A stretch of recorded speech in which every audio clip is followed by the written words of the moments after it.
श्रोताओं, यहाँ मेरा सवाल आपसे ये है कि किस तरह से परिवार के सदस्य या समुदाय के लोग बच्चों की परवरिश में मदद करते हैं और सबकी अलग अलग क्या भूमिका होती है। इसी के साथ एक पिता अपने बच्चों के साथ अच्छा समय कैसे बिता पाता है। मैंने एक साथ कितने सवाल आपके सामने रख दिए है ना।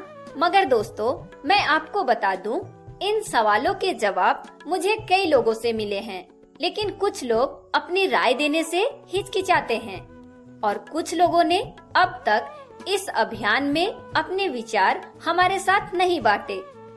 मुझे आप सभी के विचारों और अनुभवों का भी इंतजार है, तो जरूर बांटें अपने अनुभव और विचार इस अभियान में नंबर 3 दबाकर। चलिए अब सुनते हैं आज के विषय पर आपके बताए अनुभवों को। जोहार, मैं बिनती विश्वकर्मा झारखंड मोगलवानी कोडरमा से बोल रही हूँ।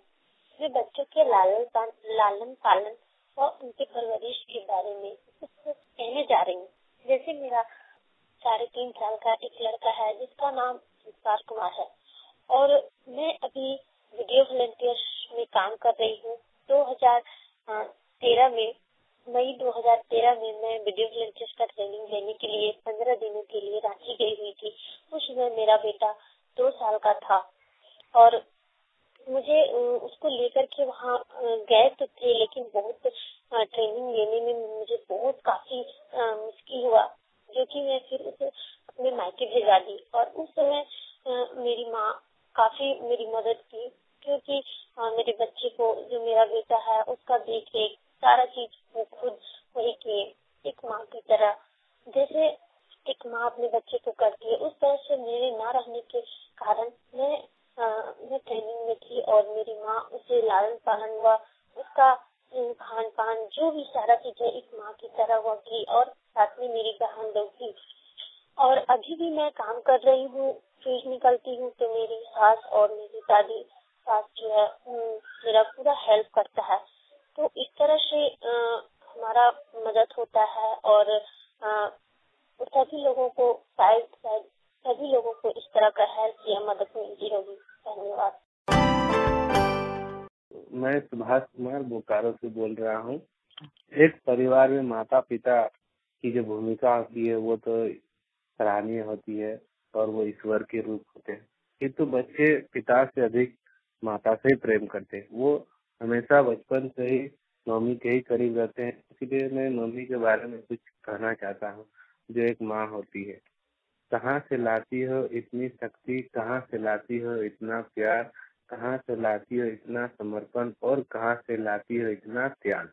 रोज सवेरे पहले उठकर और लेकर ईश्वर का नाम, बिना स्वार्थ के लग जाती हो करने हम सबके तुम काम। चूल्हा चौका झाड़ू बर्तन घर में होते ढेरों काम, बंद मशीन तुम चलती रहती तुम्हें नहीं कोई आराम। तुम्हें न देखा मैंने करते बीमारी का कोई बहाना, जैसे हम बच्चे करते हैं ओढ़ के चादर झट से जाना, नहीं तुम्हारी कोई सपना। हम सबके जीवन को तुमने मान लिया है जीवन अपना। बरसाती हो प्यार अनोखा जैसे शीतल हवा का झोंका, आने वाली हर विपदा को तुमने आगे बढ़कर रोका। तेरे आंचल की छाया में आती सबसे गहरी नींद, हर संकट में बनती हो तुम सबसे पहली उम्मीद।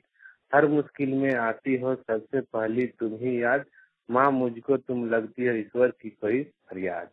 धन्यवाद। सचमुच आपके ये अनुभव कितने रोचक हैं। वैसे ये कितनी मजेदार बात है ना, कि आपके ये अनुभव मोबाइल वाणी के जरिए सिर्फ आपके शहर और राज्य के लोग ही नहीं बल्कि दुनिया भर के लोग सुन पा रहे हैं।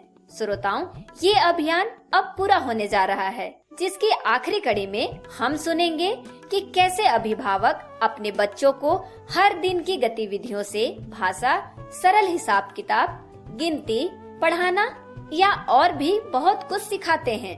और हाँ, हमें आपके अनुभवों और विचारों का इंतजार रहेगा। तो जरूर बांटें अपने अनुभव और विचार नंबर 3 दबाकर। धन्यवाद।